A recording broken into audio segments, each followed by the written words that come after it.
Bonjour à tous, bienvenue de retour sur la Black Elephant Experience. Aujourd'hui, on va recevoir la vice-présidente de la communauté camerounaise à Beyrouth, Thérèse Mbosolingo. Mais avant d'accueillir Thérèse, je voulais prendre quelques instants pour rectifier un peu, recadrer un peu les choses suite à l'intervention de Winnie Assomé.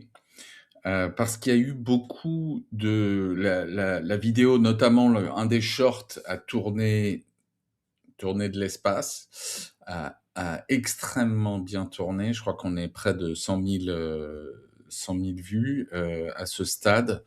Et il y a beaucoup de commentaires qui vont dans le sens d'une sorte de critique des Libanais, du peuple libanais en général. Alors je voulais être très clair sur le propos. Euh, cette vidéo, c'est pas un réquisitoire contre le peuple libanais. Le peuple libanais, il est en ce moment en train de se battre contre une invasion absolument terrible, une sorte de Nakba 2.0 qui a cours au sud Liban, mais qui impacte l'ensemble du pays. Aujourd'hui, il y a des millions de réfugiés dans Beyrouth et dans le nord du Liban. Il y a donc des centaines de milliers de gens qui ont été déplacés, qui s'ajoutent à une économie, un pays qui est en fait structurellement sous le poids de réfugiés qui viennent de Syrie, des Palestiniens qui sont là depuis la Nakba, etc. Donc je veux pas du tout à m'attaquer avec ces vidéos au peuple libanais. Le peuple libanais, il a toute mon admiration, tout mon soutien, tout mon respect, etc.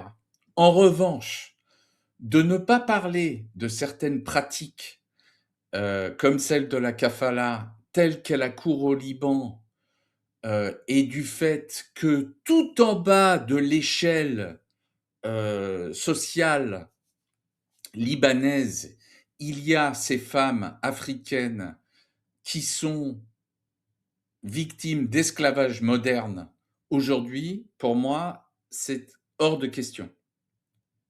Ces femmes africaines ne sont pas victimes du peuple libanais. Elles ne sont pas victimes des Libanais. C'est pas du tout ça le propos de la vidéo.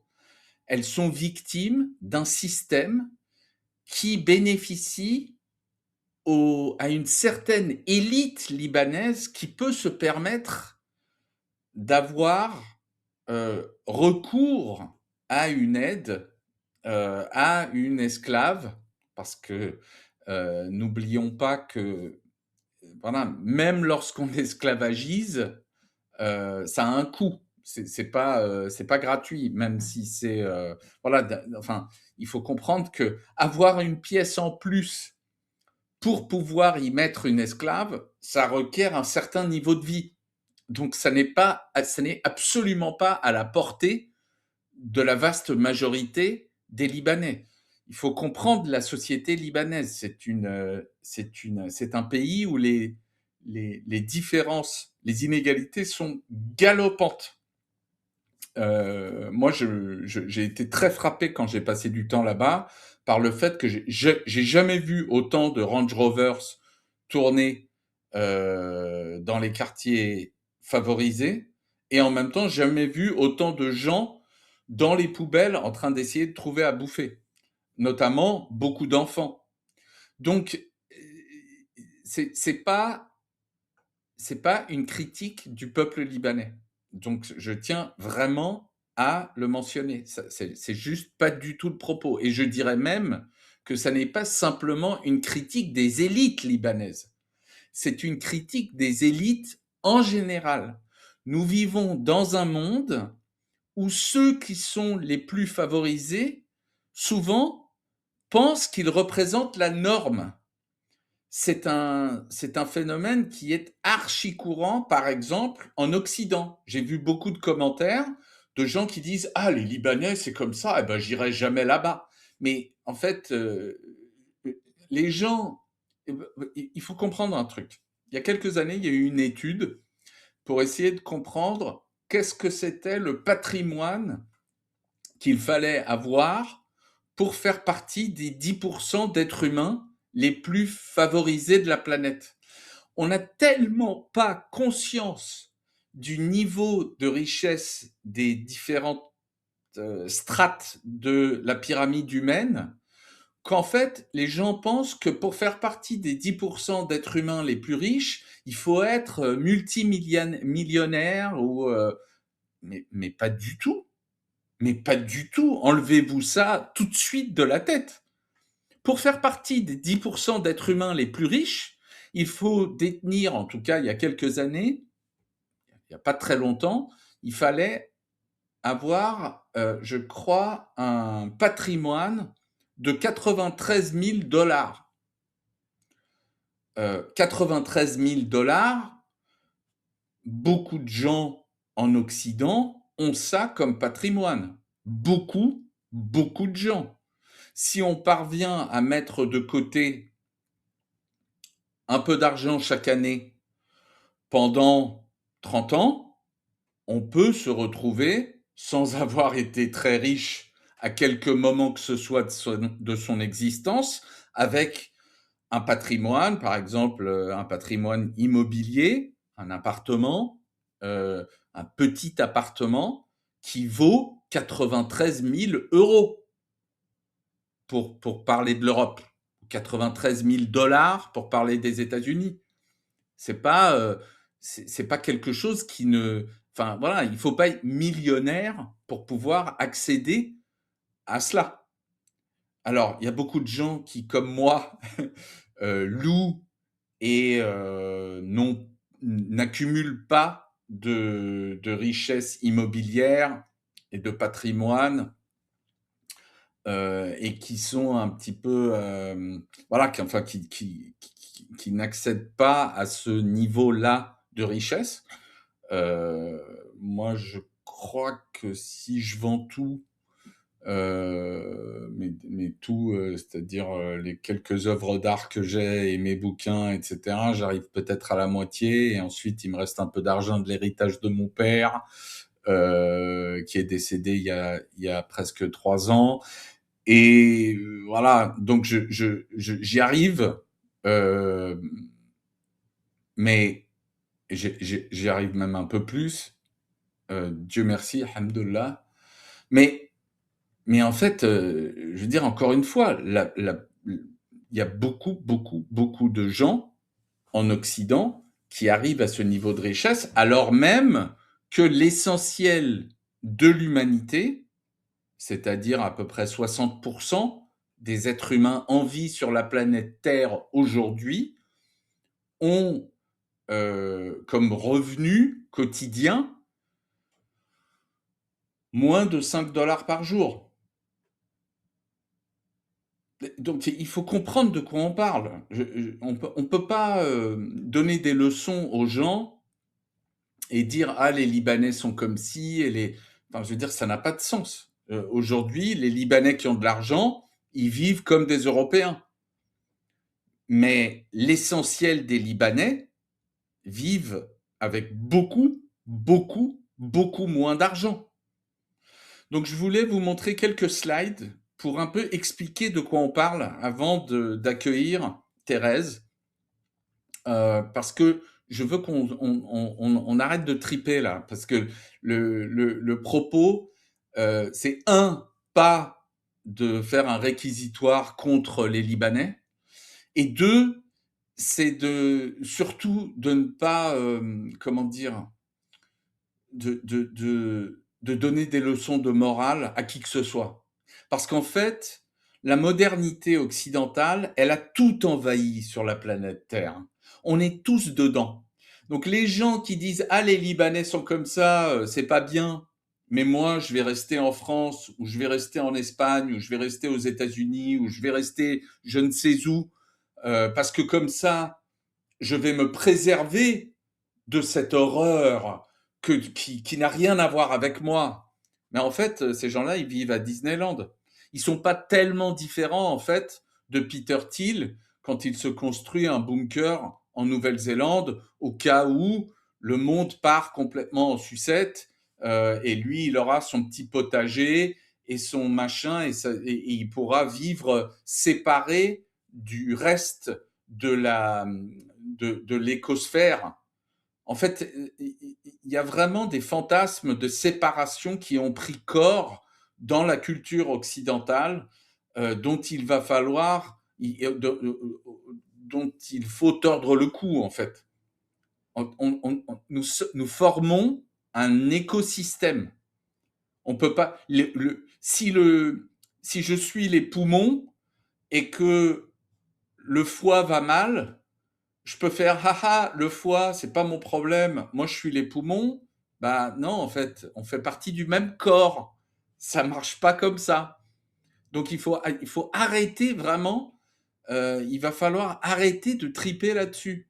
Cette mentalité consistant à dire ah les Libanais vous faites ça, ou les Arabes vous faites ça, nous on fait pas ça, nous les Africains on fait comme si, nous les Européens, enfin sérieusement, mais réveillez-vous quoi. Qu'est-ce que c'est que cette manière de voir le monde complètement désuète, anachronique, qui n'a plus de sens aujourd'hui. Faut sortir de ces fantasmes. Je veux dire, vous vivez où? Donc voilà, je voulais vous montrer quelques slides. Donc voici la maison de la modernité. Donc ces slides, je les tire de mon amie Vanessa Andreotti, qui est plus connue sous le nom, en tant qu'autrice, sous le nom de Vanessa Machado de Oliveira. C'est une femme remarquable que je vais accueillir bientôt ici, Inch'Allah. Vanessa a donc ce collectif, decolonialfutures.net, qui se penche sur, en fait, l'illusion que crée la modernité concernant qui nous sommes et où nous sommes dans le monde. Donc, en fait, ce qu'elle montre, c'est que on s'est construit une maison, nous les modernes, et les modernes, c'est tout le monde aujourd'hui. Encore une fois, c'est pas certaines populations ou certains pays ou certaines classes, on est tous dans cette modernité occidentale. Donc le toit, c'est le capital, les murs, c'est la raison universelle comme explication de tout, et d'une part, et l'État-nation qui explique comment fonctionne la géopolitique d'autre part. Donc nous, on est les Camerounais, vous êtes les Français, nous, on est les Libanais, vous êtes les Chinois, etc., etc., etc. Et en bas, on voit bien le sol est fait de l'illusion de la séparation entre les différents pays, entre les différentes cultures, etc. Ce que montre ce dessin avec la planète en dessous, c'est que, en fait, cette maison que nous avons construite de la modernité, elle explose les limites de la planète, les ressources qui sont à notre disposition, d'ailleurs qui ne sont pas à notre disposition, mais dont on prétend qu'elles sont à notre disposition, de la planète.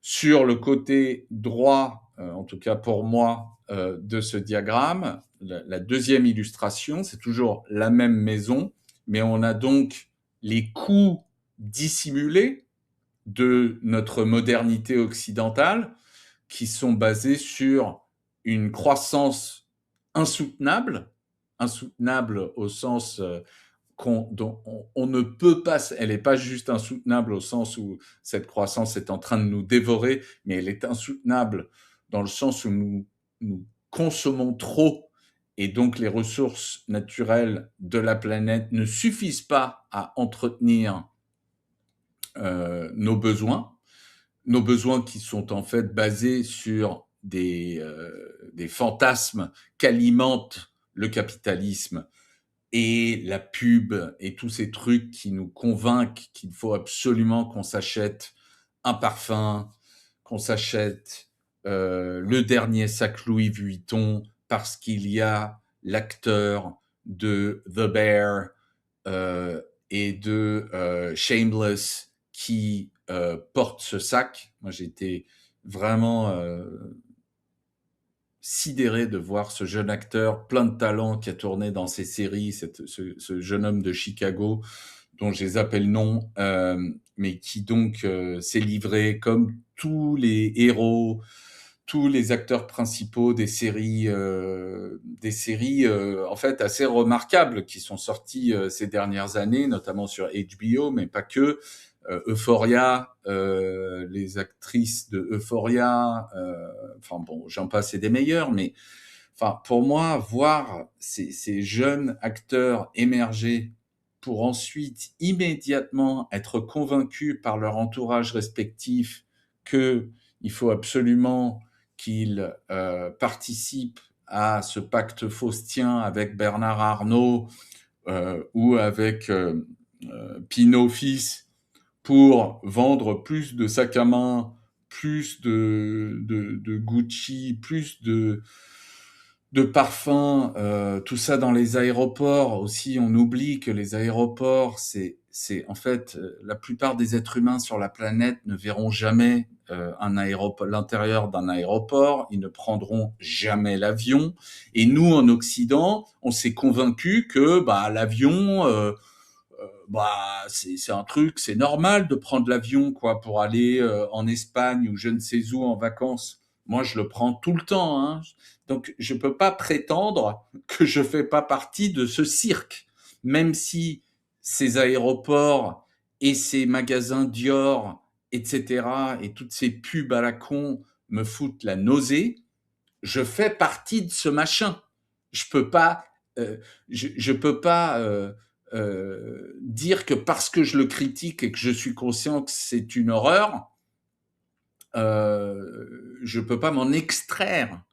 J'ai une fille qui vit au nord de l'Europe. J'habite au sud de l'Europe. J'ai un fils qui vit sur un autre continent. Je peux pas ne pas prendre l'avion. Je refuse en tant que parent de dire pour la planète il faudrait que je ne vois pas mon fils qui vit sur un autre continent. Donc il faut comprendre que voilà, il faut arrêter les fantasmes où on peut s'extraire de cette condition humaine ou s'extraire de cette condition terrestre. Nous faisons partie d'un écosystème qui est très très malade. Ce, ce, ce qu'on ne doit pas faire en revanche, c'est prétendre qu'il ne l'est pas sous prétexte que ça nous met mal à l'aise. Nous faisons partie du truc, nous faisons partie d'un écosystème malade. La première condition pour pouvoir changer ce système, c'est de reconnaître qu'il est malade et que c'est un système. Et que les problématiques que la modernité nous enseigne sont séparées, sont en réalité imbriquées, enchevêtrées. Donc j'essaye de regarder de plus près ce diagramme. Voilà, la maison, elle est subventionnée et maintenue par de l'expropriation et de l'exploitation.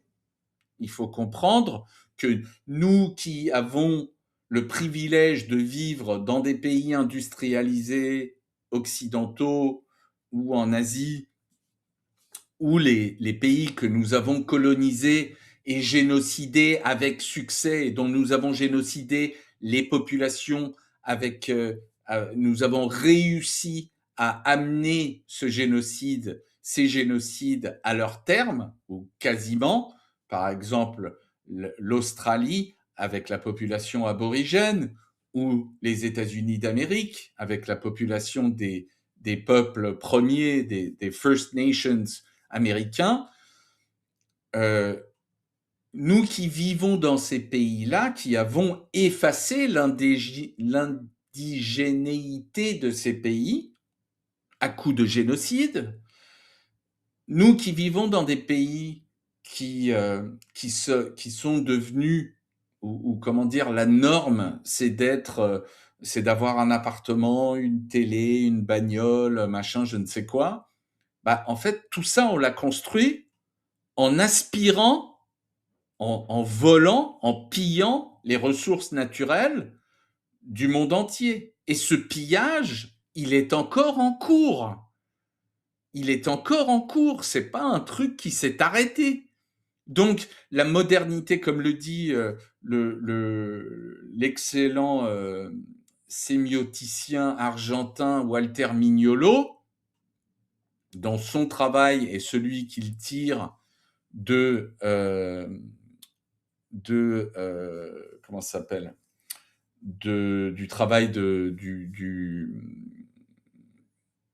l'extraordinaire activiste intellectuel sur la colonialité Aníbal Quijano.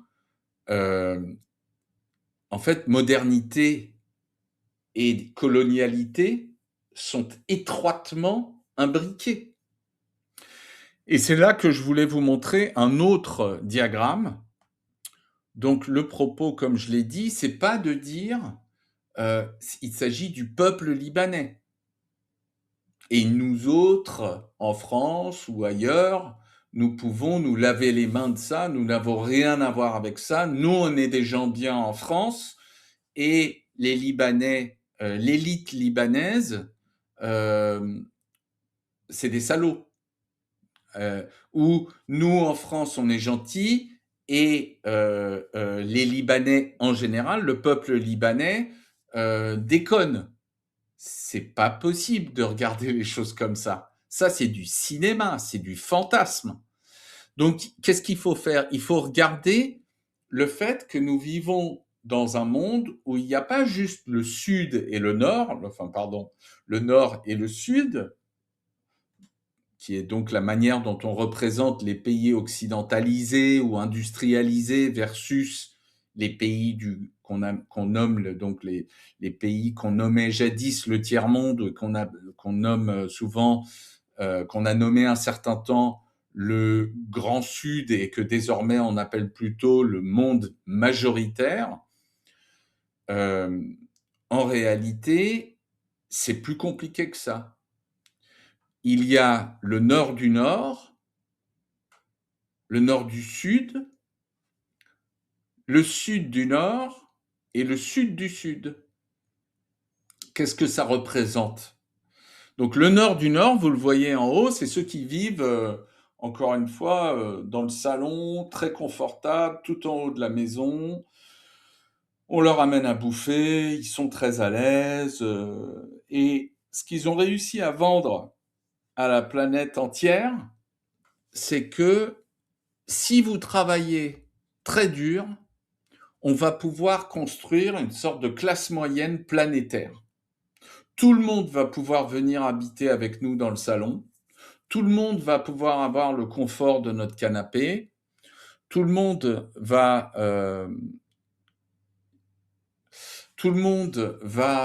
pouvoir accéder à tout ça. Mais ce que l'on oublie, c'est qu'est-ce qui permet à nous autres qui vivons dans le salon planétaire de vivre comme nous vivons. Eh bien, en fait, pour ça, il faut qu'il y ait des gens qui bossent ailleurs. Donc d'abord, on a nos alliés, nous qui vivons très confortablement dans les pays du Nord. On a des alliés qui sont les gens qui vivent comme nous dans les pays du Sud. Sauf qu'il y en a beaucoup, beaucoup moins. Pour vivre comme un occidental, quand on vit à Sao Paulo ou à Addis Abeba ou à Bombay, bah, il faut faire partie d'une toute petite élite. La majorité des gens en Inde, en Éthiopie ou au Brésil ne peuvent pas du tout se permettre de vivre comme des Occidentaux, et certainement pas comme des élites occidentales. Donc il y a le nord du nord, qui sont les gens qui vivent très bien, ou même qui ont accédé à la classe moyenne dans les pays occidentaux. Il y a ensuite le nord du sud, les gens qui vivent comme les élites occidentales ou comme la classe moyenne occidentale au nord. Et puis ensuite, eh bien, il y a le sud du nord qui est fait, pardon, le sud du nord, c'est les gens qui vivent en deçà de la classe moyenne dans le nord, donc les gens qui sont très modestes ou modestes même dans les pays du nord, et puis l'immense majorité de l'humanité qui est le sud du sud. Et c'est de là que je parlais, c'est d'eux qu'on parle lorsqu'on parle des 60-70% d'êtres humains qui vivent avec 5 à 10 dollars par jour. Et quand je dis 5 à 10 dollars par jour, c'est pour inclure 70% des êtres humains. Parce que la réalité, c'est qu'aujourd'hui, je crois que c'est à peu près 50% de l'humanité vit avec 2 dollars par jour ou moins. Hein, c'est-à-dire, encore une fois, 50-60 euros par mois. Et parmi eux, il y a des enfants, notamment au Kivu, par exemple, qui bossent dans les mines, et ces enfants sont payés 5 dollars par mois. Donc, encore une fois, je voulais parler de tout ça parce que je voudrais que ceux qui voient ces vidéos comprennent que l'idée, c'est pas de dire les Libanais sont des salopards et nous, on est des gentils. Alors vraiment, ça m'a même pas traversé l'esprit une seconde qu'on puisse regarder la vidéo comme ça. Alors, malheureusement, les coupes dans les shorts, c'est pas moi qui les fais, et c'est vrai que le short pouvait donner l'impression que c'était mon propos, que c'était un réquisitoire contre le peuple libanais. Or, je tiens à le répéter, le peuple libanais a toute mon admiration, et quelque part, moi, ma lâcheté d'occidental qui vit dans un monde où je suis dans la lutte à mon humble niveau, mais dans la lutte basse intensité, la lutte tranquille, la lutte où on va faire des manifs dans des pays où on peut faire des manifs sans se faire tirer dessus. Mais moi, ma lâcheté d'occidental, elle est permise notamment par le peuple libanais, qui lui, nombre de gens de ce peuple sont dans la résistance active face à l'invasion israélienne, face aux chars de l'IDF. Et moi, je n'ai que de la reconnaissance, de la gratitude et de l'admiration pour la résistance libanaise à cette invasion. Puisque cette invasion, encore une fois, comme je l'ai dit hier chez Idriss Aberkan, l'Occident aujourd'hui, c'est une hydre à plusieurs têtes. Hier, j'ai mentionné 3 têtes et pendant la nuit, je me suis dit, en fait, il y en a 4. La première tête, c'est le parti républicain aux États-Unis. Le deuxième, donc cette hydre impériale occidentale, elle est faite, donc elle a une tête, c'est le parti républicain. La deuxième tête, c'est le parti démocrate, qui prétend qu'il est vachement mieux que le parti républicain, qui tient des beaux discours, etc. Mais au jour le jour, ça crée exactement le même merdier que le parti républicain.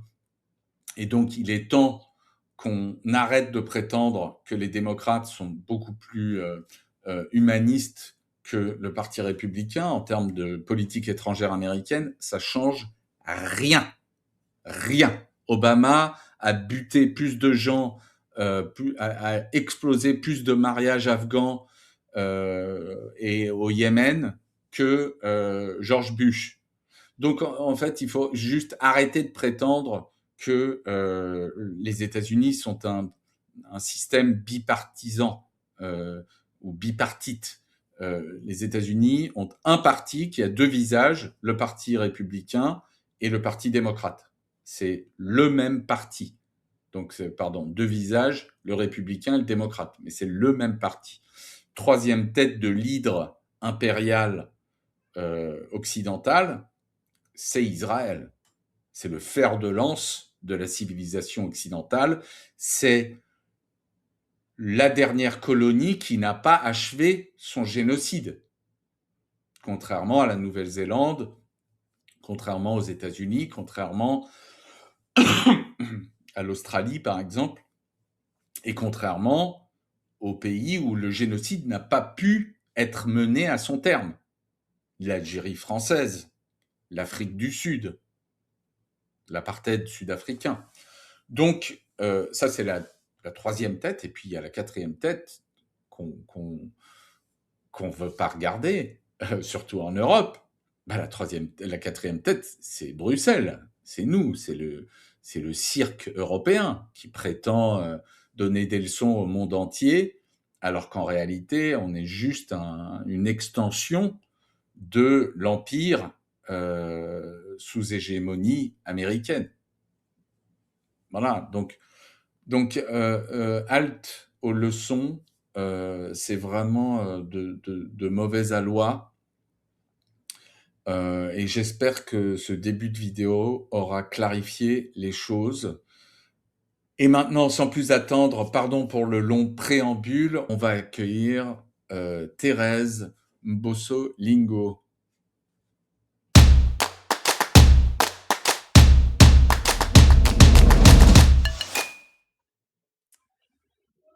Thérèse Bosso-Lingo, bonjour. Bonjour Félix, comment vous allez? Ça va bien. On a décidé qu'on se tutoyait, donc je vais rester au tutoiement, ma chère. Très, très heureux de te recevoir. Tu es la vice-présidente de la communauté camerounaise à Beyrouth. Exactement. On est rentré en contact grâce à ta compatriote, l'inénarrable, l'irrépressible Winnie Assomé. Je suis très heureux de te recevoir à ton tour. Raconte-nous, toi aussi, tu es passé par le système de Kafala, c'est pour ça que tu es aujourd'hui au Liban. Donc, je voulais ajouter au témoignage de Winnie le témoignage d'une autre personne, parce que, comme la plupart des victimes du système Kafala, la trajectoire a été très difficile, très chaotique. Commençons par le début. Comment est-ce que tu es arrivé au Liban? Alors, j'arrive au Liban par le biais d'une amie qui était déjà ici et qui m'avait parlé un peu du Liban. Et par la suite, elle m'a mis en contact avec la dame qui faisait voyager les filles pour le Liban. J'ai une question pour toi d'entrée de jeu, ma chère Thérèse. C'est si c'est une autre Camerounaise qui t'a raconté le Liban, pourquoi est-ce qu'elle t'a raconté n'importe quoi? Parce que la manière dont elle t'a présenté les choses, elle t'a présenté les choses d'une manière qui t'a donné envie de venir au Liban. Exactement. Mais tu crois il faut que... dire que... Vas-y, voilà, il faut dire... je t'en prie. D'accord. Je t'en prie. Je voulais pas te couper. Je voulais que tu nous expliques pourquoi, à ton avis, cette Camerounaise, elle t'a donné envie de venir au Liban alors que l'expérience qui t'attendait allait être difficile. Ouais, il faut dire que l'amie en question n'était pas rentrée dans les détails et je ne saurais dire pourquoi elle n'était pas rentrée dans les détails. Parce que si elle m'avait, pardon, si elle m'avait expliqué vraiment les choses terre à terre, comme on le dit chez nous dans notre jargon camerounais, je ne pense pas que je me serais engagée à venir. Et c'est parti comme ça, même avec celle qui s'occupait du dossier. Elle aussi n'a vraiment pas expliqué quelles étaient vraiment les clauses du travail au Liban. Donc, je m'engage comme ça dans une histoire que je me dis, voilà, c'est pour aller travailler, c'est pour un avenir meilleur, sans savoir ce qui m'attendait devant, en fait.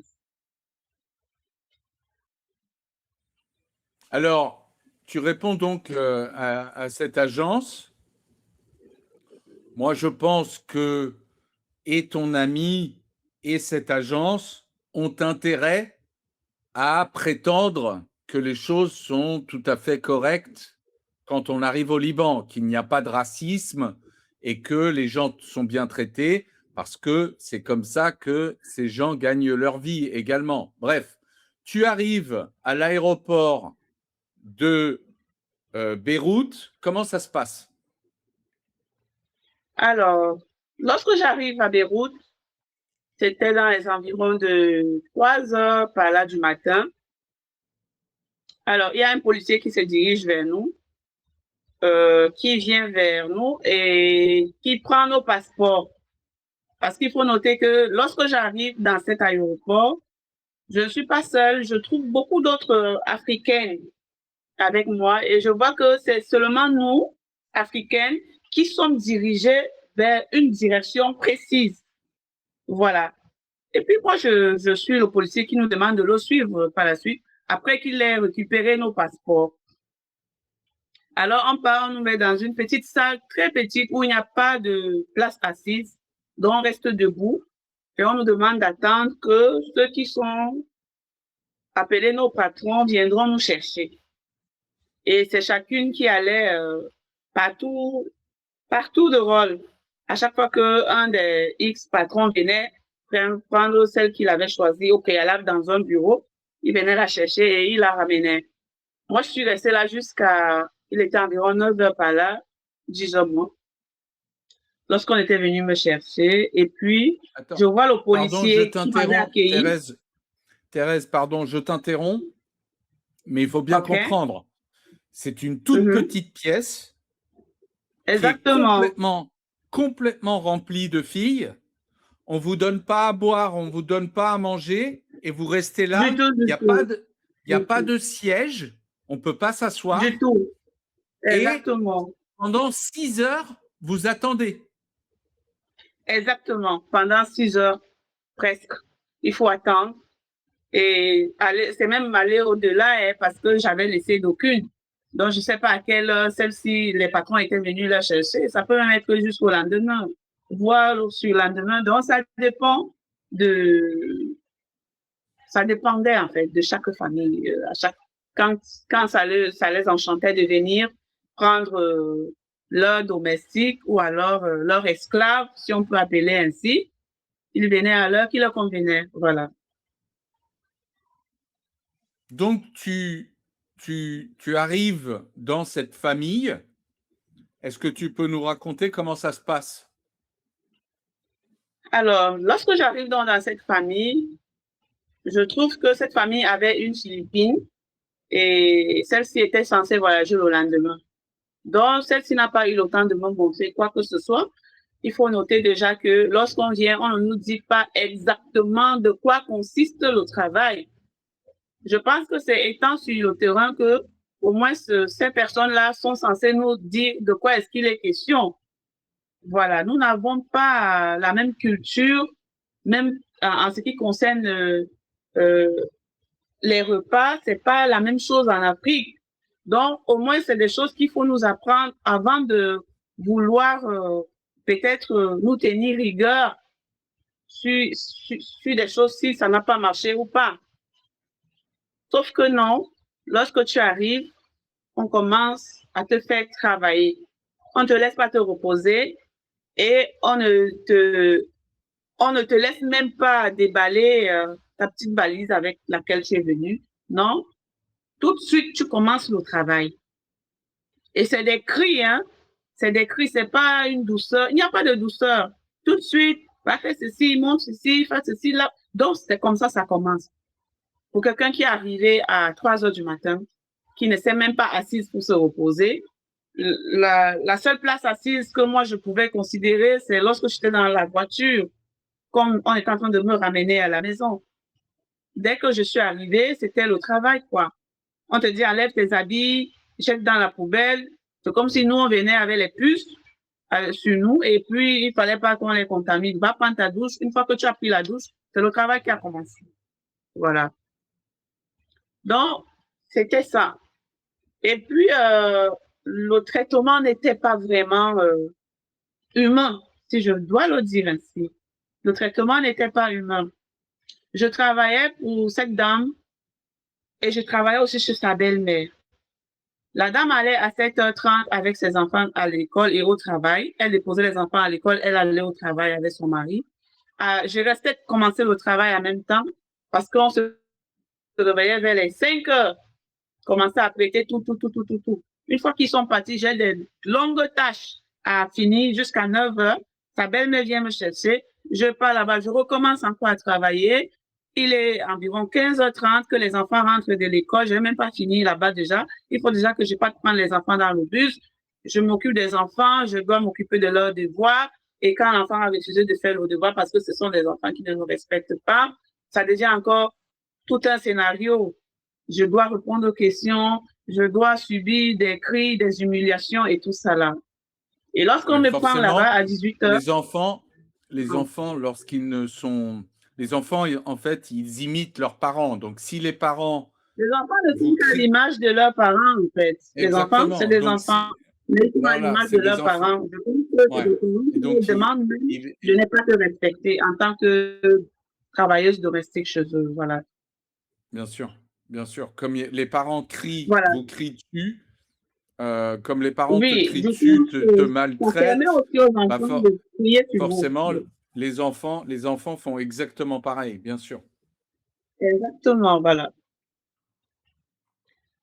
Donc, quand on rentre à 18h dans la maison d'accueil où j'étais censée travailler, je recommence encore à travailler de 18h jusqu'à environ 1h du matin. Parce que c'est à minuit qu'elle viendra mettre les habits dans la machine. Je dormais sous un lit un peu perché comme ça, un petit truc, un peu perché comme ça, et en dessous, il y avait la machine à laver. C'est à minuit qu'elle vient mettre les habits dans la machine. Et elle me demande d'attendre que la machine finisse de laver. J'étale le linge. Elle programme la machine environ 1h, 1h10. Donc, je dois rester à attendre que la machine finisse. Il sera 1h10 pour que je mette le linge dehors. Tu n'as pas posé la tête sur le lit qu'il est déjà 5h. Il faut déjà se lever, commencer encore à prêter. Donc, c'était ça, mon quotidien dans cette maison. Je n'avais pas de repos. En un mois, j'avais fondu. J'avais fondu. Je n'avais plus d'équilibre. Je n'avais plus d'équilibre parce que je ne mangeais pas assez et je travaillais plus qu'il n'en fallait. C'était ça. Jusqu'au bout de 1 an, 2 mois, je n'en pouvais plus. Et il faut noter qu'ils ont refusé que j'utilise le téléphone. Ils me disaient que je vais appeler ma famille 1 fois le mois. Et c'est pendant les 1 fois le mois que j'essayais d'entendre la voix de mes enfants. Et pas tous, hein, parce qu'ils sont 3. Et lorsqu'on vous donne le téléphone, ils sont devant vous. D'abord, leur pression te met une pression. Et les problèmes de réseau, tu veux communiquer avec ta famille, le réseau est en train de déranger. Pendant que tu dis allô, allô, ou ils disent allô, allô là-bas. Et puis, ça dérange comme ça peut prendre 1 minute. Le temps de 2 minutes, elle te dit que l'appel est coupé, c'est fini, c'est bon. Tu n'as rien dit à tes enfants. Les enfants n'ont rien compris de toi. Et c'était vraiment une souffrance. Une souffrance. Et donc, ça a Et duré je ne comme ça. connaissais personne. Ouais. En ce Pardon, moment, je ne connaissais. je Oui. te laisse reprendre. Oui, en ce moment, je ne connaissais personne ici au Liban pour dire même que je pouvais me plaindre, je pouvais appeler même pour expliquer, même appeler, tu n'avais pas de téléphone, tu pouvais faire comment? C'était difficile. Le samedi, quand ils étaient à la maison, je travaillais du matin jusqu'à, disons, même 20h, 21h. Ça, c'est la première pause. Hein. C'est là où je vais sortir pour aller vider la poubelle. Vous savez, en été, c'est le jour. Même quand il est 20h, c'est encore le jour ici. Je vais aller vider la poubelle sous son regard. Je finis de vider la poubelle, je reviens sous son regard, j'entre, elle bloque sa porte et puis je reste. Et il faut noter que lorsque elle allait le matin au travail et que je restais pour attendre sa belle-mère, la porte était bâclée à clé. C'est sa belle-mère qui venait ouvrir pour que je sorte pour aller avec elle. Donc, en ce moment-là, si la maison restait s'incendiait, je mourrais avec. Vous voyez un peu, je ne pouvais pas m'en sortir. S'il y avait un problème d'incendie dans la maison, je ne pouvais pas m'en sortir parce que je restais enfermée à ces heures-là. Et même le dimanche, lorsqu'ils me laissaient à la maison pour sortir, on me laissait enfermée. Donc, je n'avais pas de loisirs, je n'avais pas de téléphone, je ne peux pas parler à ma famille. Et une fois, j'ai dit, bon, avec mon argent, même si c'est aussi petit qu'il soit mon salaire, je peux le combiner en deux mois, je peux acheter quand même un petit téléphone, même si c'est le plus moins cher des téléphones, je pouvais. Ils ont dit non, je n'ai pas le droit d'utiliser le téléphone. Ils m'ont dit ça. Tellement je n'en pouvais plus. Je voulais quelque chose au moins qui pouvait me distraire en dehors de la Bible que j'avais déjà pris pour amie. J'ai dit, bon, est-ce que je peux m'acheter une caméra? Même les oiseaux, je peux filmer, de temps en temps, je peux regarder. Ils ont dit non, je n'ai le droit à rien. Je n'ai droit à rien. Donc, je dois rester comme ça. C'était difficile. Tu es resté combien de temps avant de décider de retourner à l'agence pour leur parler de ces conditions complètement inhumaines? Voilà, je suis restée dans cette maison au bout d'un an. Je ne pouvais plus, je me suis révoltée. J'ai dit c'était bon, je n'en peux plus. J'ai dit, vous me ramenez au bureau. Il était environ 18 heures lorsqu'on était rentré de sa belle-maman, parce que c'était tous les jours. Elle a commencé des cris, elle a commencé des problèmes. Je n'en pouvais plus. J'ai dit, vous me ramenez au bureau aujourd'hui. Elle me dit, non, je te ramène demain, les bureaux sont fermés. J'ai dit, aujourd'hui, je ne dors plus chez vous. Vous me ramenez au bureau. Elle dit, non, les bureaux sont fermés, voilà. Ils ont appelé le bureau. Il me dit que je dois me calmer, c'est demain qu'ils vont me ramener. Et ils ont amadoué le monsieur du bureau en disant, voilà, quand on va l'amener, n'accepte pas qu'elle reste là-bas. Il faut crier sur elle, dire que c'est elle la fautive et tout. Dit tout ce qui est mauvais et on la ramène encore chez nous. Ça, c'était au bout d'un an. Et ce qui s'était passé le lendemain, ils disent qu'ils me ramènent au bureau et puis je ne vois pas qu'ils ont pris ma petite validette que j'avais amenée avec moi du pays. Mais quelqu'un qui ne veut plus rester chez vous, pourquoi vous partez et vous laissez ces choses? J'ai compris qu'il y avait anguille sous roche. Et je suis quand même allée. Arrivé là-bas, le monsieur tenait cette agence avec sa femme. Sa femme, vous allez m'excuser du terme, parce que ce jour-là, je m'étais beaucoup retenue. La dame, puisqu'on les avait déjà appelés à la veille, on leur a raconté des inepties. Quand j'arrive, la dame me prend en sandwich. Vous, quand on va vous prendre dans votre Afrique, dans votre brousse où vous vivez sur les arbres, arrivez ici, vous devenez des phénomènes. C'est comme ça que la dame m'accueille. Je l'ai regardé, j'ai gardé mon sang-froid, j'ai dit, c'est pas la peine, parce que si je lui répondais, ça allait être de trop peut-être, vu ce qu'on avait déjà chargé sur moi. J'ai gardé mon sang-froid parce que j'étais sans défense. Sans défense. J'ai gardé mon sang-froid. Le monsieur m'a interrogé, j'ai expliqué tout ce que je vivais. Mais puisque le monsieur avait déjà été corrompu à la veille, le monsieur ne m'a pas écouté, ni lui ni sa femme. Ils m'ont laissé repartir encore dans cette maison. Et je suis allée au bout de 2 mois. Je me suis encore révoltée davantage parce que ça n'allait pas. Il n'y avait pas de changement. Il n'y avait rien qui pouvait me contenir encore dans cette maison. Je n'en pouvais plus. C'était la mort ou rien, en fait. C'est comme ça que je me suis révoltée pour le 2e mois. Et je leur ai dit cette fois-ci, vous prenez ma valise avec vous. Elle me dit, bon, ce que je t'ai donné, je reprends. Je dis, mais j'ai rien à foutre avec ce que vous m'avez donné. Il n'y a rien de valeur sur ce que vous m'avez donné. Reprenez tout ce que vous avez entre guillemets, dit me donner. Hein. Elle a repris ses choses, elle m'a donné ma valise, on m'a mis dans la voiture, nous sommes partis. Et quand j'arrive là-bas, je dis au monsieur du bureau, moi, je ne bouge plus d'ici, payez mon billet d'avion pour que je rentre dans mon pays. C'est là où ils ont commencé à chuchoter entre eux, mais j'ai décidé, j'ai dit, je n'allais plus repartir chez eux. Et c'est comme ça que ça s'était passé ce jour-là. Je suis sortie d'une prison en ce moment-là, au bout de 1 an, 2 mois. C'était invivable. J'avais Bien beaucoup sûr, souffert là-bas. Mm. bien sûr, Thérèse. Ça paraît, ça laisse complètement. Je savais, je connais ton histoire et pourtant en t'écoutant, je dois dire, je suis toujours complètement estomaqué par ce que des êtres humains peuvent faire à d'autres êtres humains. Euh, Quelqu'un a dit dans les commentaires d'une vidéo précédente, de la vidéo de Winnie, que c'est des animaux qui se comportent comme ça. Et moi, j'ai répondu non, les animaux, ils font pas ça aux autres animaux. C'est pas vrai. Arrêtez d'insulter Voilà. les animaux.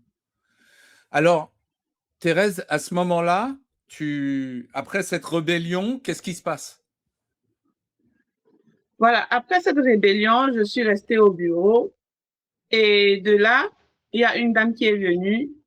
Elle voulait une fille pour 1 mois parce qu'elle avait une Philippine et celle-là était allée en vacances et elle voulait une pour 1 mois. Comme j'étais au bureau en ce moment, c'est là où le monsieur du bureau m'a envoyé chez la dame. Et lorsque j'arrive donc chez la dame, là quand même, j'ai été traitée comme une humaine. Au moins là, ça avait quand même changé quelque chose de cette dame-là. Et comme sa domestique devait revenir, elle ne voulait pas 2 domestiques. C'est comme ça qu'elle m'a ramenée encore au bureau.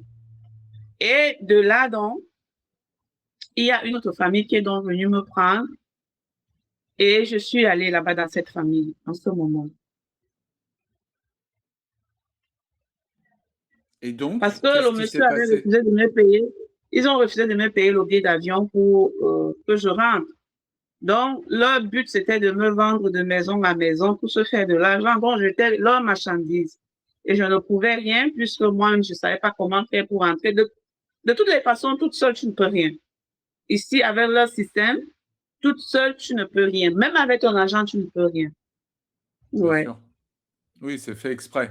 C'est fait exprès. ouais, exactement. Donc, tu atterris dans cette nouvelle famille et là, comment ça se passe? J'atterris dans cette nouvelle famille et là, le traitement change un peu. Ça change un peu, même si ça reste le même. Quand même, il y a eu un changement, un petit changement. Parce que dans cette famille, j'avais déjà quand même un jour de congé, une fois le mois. J'essayais quand même de sortir et c'est là où j'ai commencé à faire des rencontres des autres sœurs africaines. Donc, nous sommes vers les déjà 2 ans où je commence à voir un peu le dehors, où je peux sortir. Et c'est comme ça que j'ai commencé à avoir cette petite connexion avec les autres sœurs camerounaises, les autres sœurs africaines du Liban. Je veux juste interrompre à nouveau, Thérèse, pour que tu nous parles quelques instants de tes enfants que tu n'as pas vus. Oui, Je crois que tu es rentré il y a quelques années. Tu as pu rentrer quelques temps pour les voir, mais tu es arrivé au Liban il y a exactement. combien? Tu es arrivé au Liban il y a 13 ans, je crois, Environ, oui. et tu as pu retourner, je crois, il y a 6 ans, c'est ça? Ouais, je suis allée en 2018. Donc, il y a 8 ans, tu as pu retourner Ouais, voir tes enfants, mais en 13 ans, tu les as vus une seule fois. mais ouais, exactement. Quel âge ont-ils et quels sont leurs prénoms? Voilà. L'aîné Ludovic, il a 26 ans. Et sa sœur, Léandra, elle a 22 ans. Et le dernier, Gabriel, il a 19 ans. Et c'est ta maman qui s'occupe d'eux? Oui, exactement. Bon, eh bien, on pense à elle et on pense à Merci eux. beaucoup. J'espère qu'ils verront cette Merci. vidéo et qu'ils seront fiers de leur Merci. maman. Ouais, c'est sûr. C'est Euh, sûr. donc, qu'est-ce qui s'est passé ensuite pour toi? Ensuite, là où j'étais, la dame est décédée. Et comme la dame est décédée, eux, ils ne pouvaient plus me payer. Ils ne pouvaient plus s'occuper de moi. Et ils m'ont dit ils n'avaient plus d'argent pour me payer. Et je me suis retrouvée comme ça dans la rue où j'essaye de vivre tant bien que mal. Un peu ça. Combien de temps tu as vécu dans la rue?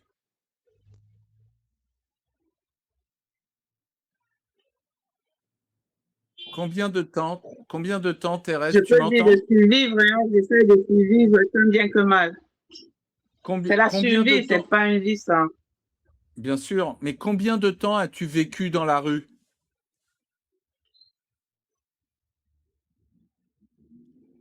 Est-ce que tu m'entends, Thérèse? Dans l'autre famille, j'ai vécu 10 ans. D'accord. Donc, tu as passé 10 ans dans une nouvelle famille Oui, je avant vous de te entends, mais retrouver. à peine. Oui, je vous entends. Oui. Oui. Dans l'autre famille, j'ai vécu 10 ans. D'accord. Et tu as vécu dans la rue après? Oui, après, je suis partie rester dans de la rue jusqu'aujourd'hui. Mais là, aujourd'hui, tu vis où?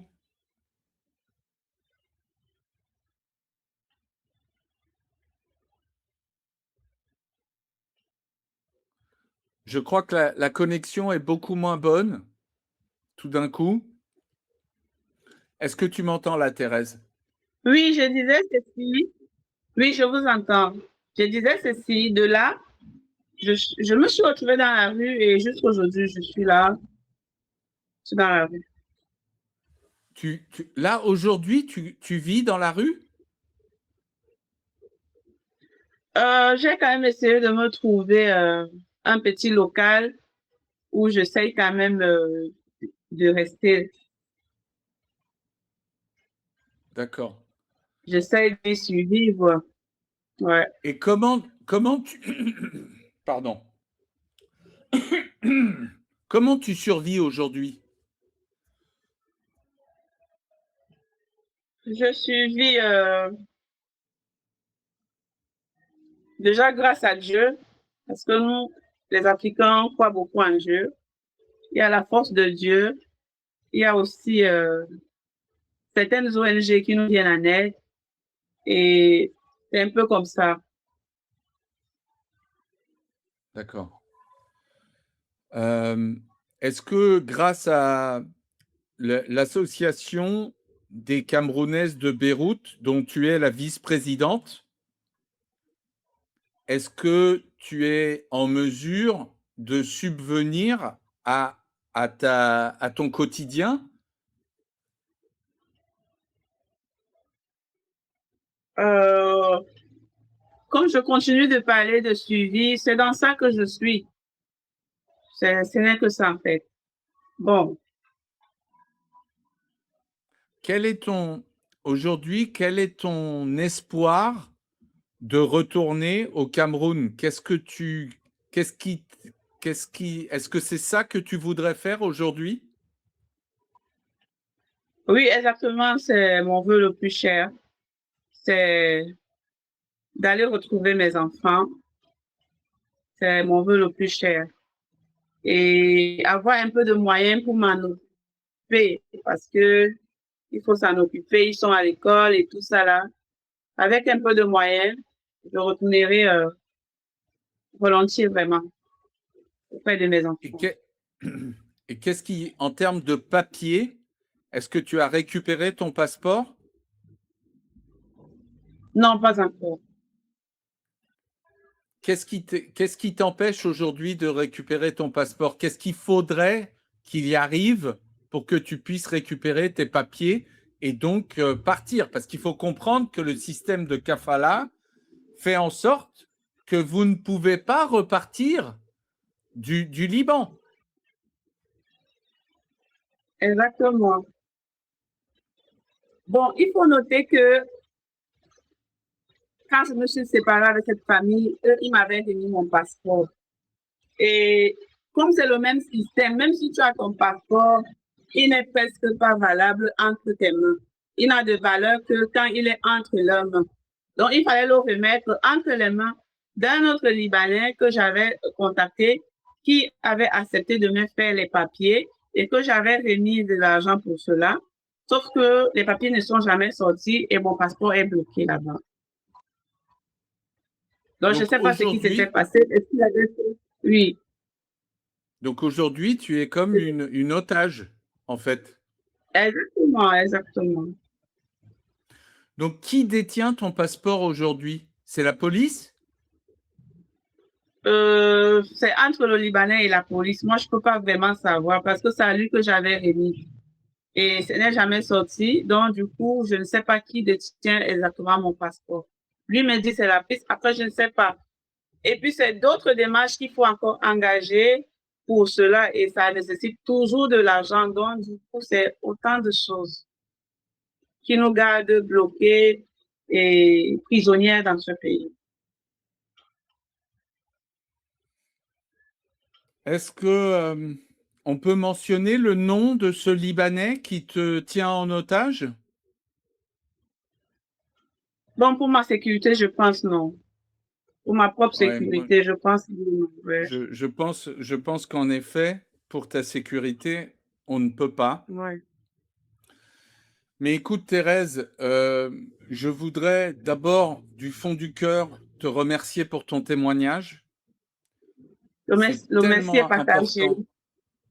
C'est vraiment, c'est tellement important que les gens comprennent la réalité du monde dans lequel nous vivons, parce que beaucoup de gens ne saisissent pas ce qui se passe, et quand ils saisissent, ils pensent que ça arrive ailleurs, à quelqu'un d'autre, parce que les Libanais sont comme ci ou comme ça, au lieu de comprendre que c'est l'architecture de toute la planète qui est concernée. C'est pas un problème libanais, c'est un problème monde moderne qui inclut des pays riches, des pays pauvres, des classes très riches, des classes très pauvres, et qui manipule les Africaines qui sont tout en bas de la pyramide humaine. Donc, merci pour ton témoignage, Thérèse. Merci du fond du cœur. Le nom de l'association des Camerounaises à Beyrouth, comment s'appelle cette association pour que peut-être les gens qui voient cette vidéo puissent vous envoyer des fonds? Nous sommes de la communauté camerounaise au Liban. Communauté camerounaise au Liban. D'accord. Est-ce que vous avez un site web?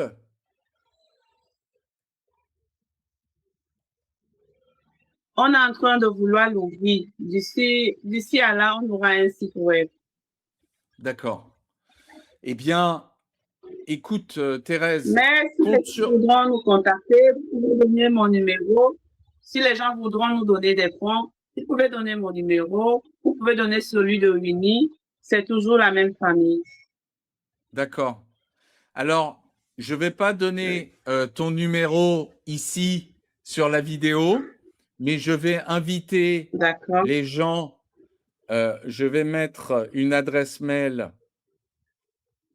en, en incrustation dans l'écran afin que les gens puissent me contacter moi, et dans ce cas-là, moi, je les mettrai en contact avec vous de mon côté. Donc, Oui, ça marche.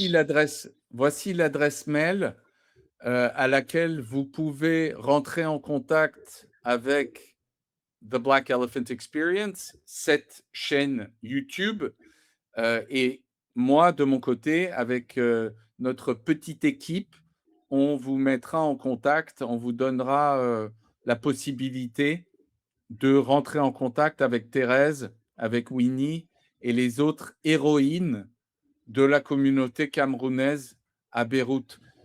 Thérèse, merci du fond du cœur. Merci beaucoup. Oui, À bientôt. merci à vous. Merci À à toi. bientôt.